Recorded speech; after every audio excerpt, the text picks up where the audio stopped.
Hello everyone, and welcome to this week's Astrology News Report, an alternate view of world events as seen through the lens of Vedic astrology. Presented by yours truly, Ron Berger. Today is March 29th, 2020. In this segment, we'll take a look at what's happening in the zodiac for April 2020. But before we begin, a note to all viewers. I do enjoy sharing my knowledge of Vedic astrology, but it does take a lot of my time to produce these videos each week, and I do live in the real world. Therefore, this channel has moved to a paid subscription model. If you would like to have access to this month's weekly reports, stick around for the link at the end of this video to make your donation. Thanks. Venus entered sidereal Taurus on March 28th. That's the planet of love, relationship, pleasures, sociability, guidance, and values, in the sign of sensual materialism, tangible worth, ownership, and conventional procedures. In Vedic astrology, Venus is the ruler of the sign Taurus. A planet in its own sign is good for both what the planet and what the sign represents. So, this should be good. The planet of entertainment in a romantic sign. The planet of pleasures in the sign of sensuality. Sounds like we'll have lots to indulge in while we're confined in our homes. Venus in Taurus is very concerned with material value. In other words, what's it worth? Regarding what is going on in the world currently, the subject of what's it worth translates into number of disease cases versus damage to the economy. And where's all that money in the bailout package going anyway? Now, what is unusual about this Venus transit is that Venus, which normally spends about 4 weeks in a sign, will be in Taurus for 4 months. That's because Venus will be going through a retrograde period starting in mid-May, which will keep the planet in this sign for an extra long time. I'll have more to say about Venus retrograde in an upcoming report. But for now, what's important is that the planet of value and cost is in the sign of worth for a long time, and that puts an emphasis on what we value, on our possessions, on our finances, on our relationships, on our health. After 4 months, Venus will finally leave Taurus and enter Gemini at the end of July. Jupiter enters Capricorn today, March 29th. Capricorn is another earth sign, like Taurus, therefore focused on practical realities and tangible results. And, like Venus, Jupiter is another planet connected to wealth, in this case, prosperity in general. Capricorn is a responsible, hard-working sign, so Jupiter in Capricorn is an indication of working towards prosperity. Problem is, Jupiter going into Capricorn puts the planet of wealth and prosperity in a tight combination with 3 other planets, all of them so-called natural malefics: Pluto, Mars, and Saturn. Natural malefics are planets that are capable of doing harm. So, Jupiter, as one of the natural benefic planets, is going to suffer in this combination, and so too will its significations.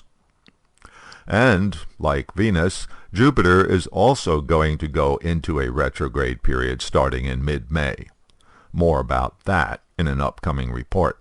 But here, what I want to point out is that there is an extended conjunction of Jupiter and Pluto. Normally, Jupiter blows past Pluto in just a couple of weeks, but this year, since Jupiter and Pluto are both going retrograde at about the same time, they are going to stay in a close conjunction for over 3 months. This is not good. Having the planet of wealth and prosperity combined with the planet of destruction for months, and while both go backwards in the zodiac, is a pretty strong indication of an upcoming recession. Pluto is also the planet of rebirth and regeneration, so that sounds cool, except for the unpleasant fact that before you get to rebirth, there has to be death. Another aspect of the Jupiter-Pluto conjunction is that Jupiter is the significator of truth, belief, morals, and ethics, and since Pluto is destructive, as well as being an indicator of large-scale events, this combination indicates a breakdown of morality, a breakdown of trust. Making matters worse, especially at the beginning of the month of April, is the conjunction of Mercury and Neptune. That's Mercury, the planet of rational thinking and communication, combined with Neptune, planet of illusion and confusion and deception. The transit of Mars in Capricorn began on March 22nd and continues all through April into the first week of May.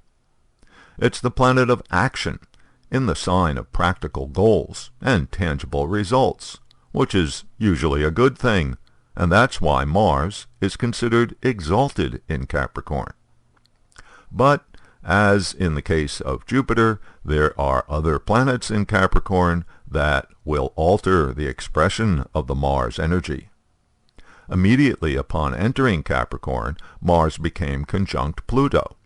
Mars is the planet of fast-moving events.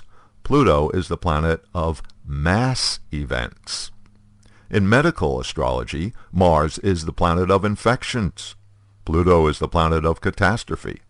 By the end of March, it was obvious to everyone what was happening with the coronavirus pandemic.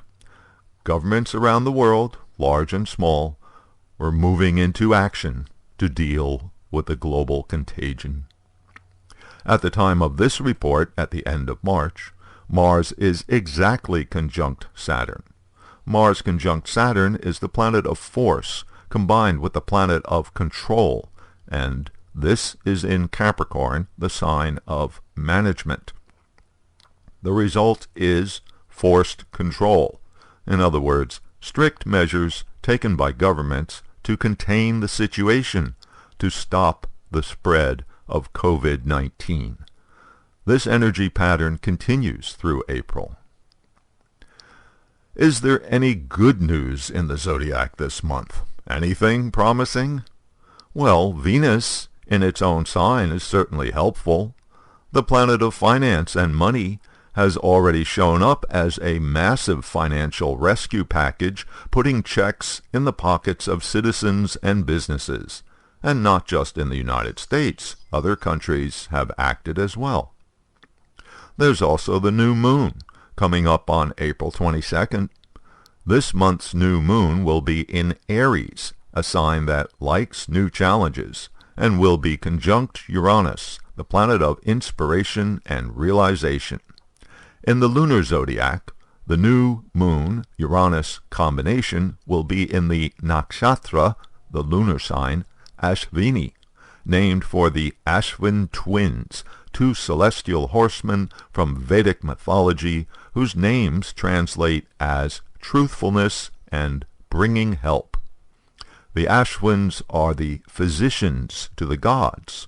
In other words, this lunar sign is associated with curing disease, and with Uranus there in Aries, we have the planet of inspiration and inventions in the sign of the pioneer, giving an indication of a medical invention coming in this lunar month with potential to provide relief from the pandemic.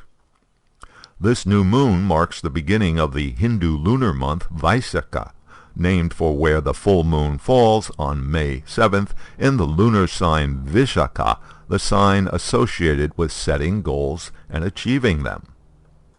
So, sounds promising, doesn't it? Okay, so there's a brief look at planetary events in April 2020. And now a reminder, you have been watching Astrology News Reports once a month free public video. If you would like to see the next 4 weekly reports, donate $20 by clicking on or touching the donation card you see at the end of this video, which will take you to the donation page. If $20 for a month is too much for you, you can donate $10. The link to each week's video report will be sent to you via your email. Here's a description of what's coming up in April's videos. April 5th, Venus transiting in Taurus for 4 months, the effects for your sign. April 12th, current transits in the USA Vedic astrology chart and predictions. April 19th, the coronavirus epidemic. What does astrology say about when does it end? April 26th, analysis of Jupiter conjunct Pluto. You'll not want to miss out on all these great upcoming videos, so here's the link for your donation. Just click or touch the card, which will take you to the donation page. Thank you, and until next week.